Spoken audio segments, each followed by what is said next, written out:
Greatest show on earth FIFA বিশ্বকাপ 2026-এর উদ্বোধনী ম্যাচে এবার বিশ্ব দর্শকদের নজর কাড়ল বাংলাদেশের লাল সবুজ পতাকা, সুন্দরবনের বেঙ্গল টাইগার আর জাতীয় ফুল শাপলা।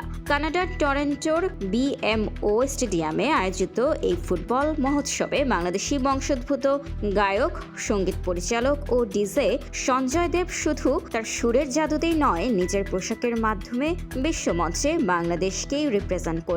ফুটবল বিশ্বকাপের এই জমকালো আসরে ফিফার উদ্যোগে নির্মিত নতুন গান সির সির পরিবেশন করেন সঞ্জয় দেব। আন্তর্জাতিক এই ট্র্যাকে মঞ্চে তার সাথে পারফর্ম করেন বলিউড সেন্সেশন নোরা ফাতেহি আর ফরাসি হিপ হপ তারকা ভেজেড্রিক। গানের দুর্দান্ত তাল আর চোখ ধাঁধানো মঞ্চসজ্জার মাঝেই দর্শকদের মূল আকর্ষণ ছিল সঞ্জয়ের জ্যাকেটের হাতায়, যেখানে ফুটে উঠেছিল বাংলাদেশের লাল সবুজের পতাকা, বেঙ্গল টাইগার আর শাপলার নিখুঁত নকশা। পারফরমেন্সের সময় বারবার নিজের জ্যাকেটের সেই লাল সবুজের দিকেই ইঙ্গিত করেছিলেন সঞ্জয়, যা বিশ্বমঞ্চে দেশের এক অনন্য প্রতীকী বার্তা দিয়ে গেছে।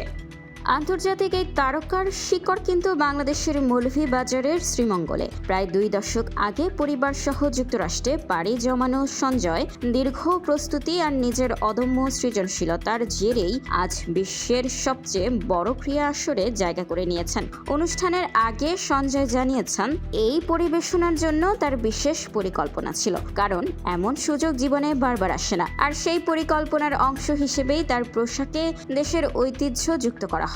এই বিশেষ পোশাকটির নকশা করেছেন ছায়া কুমার, এমব্রয়ডারি করেছেন জন কিম এবং সামগ্রিক স্টাইলিং এর দায়িত্বে ছিলেন জেসমিন প্যাটেল। টরন্টোর মঞ্চ কাঁপানোর পর সঞ্জয় পারফরমেন্সের একটি 65 সেকেন্ডের ভিডিও সামাজিক যোগাযোগ মাধ্যমে প্রকাশ করা হয়, আর তা আসতেই মুহূর্তের মধ্যে টর্নেডো তুলেছে নেট দুনিয়ায়। মাত্র কয়েক ঘন্টার মধ্যেই লাখো ভিউ আর হাজারো শেয়ার, মন্তব্যে ভেসে যাচ্ছেন এই গুণী সঙ্গীত শিল্পী। মাঠের ফুটবলে বাংলাদেশ এখনো বিশ্বমঞ্চ থেকে দূরে থাকলেও সাংস্কৃতিক এই লাল সবুজ ছোঁয়া বিশ্বমঞ্চে থাকা কোটি বাঙালির বুক আজ গর্বে ভরিয়ে দিয়েছে। নিউজ ডেস্ক, খোলা কাগজ, ঢাকা।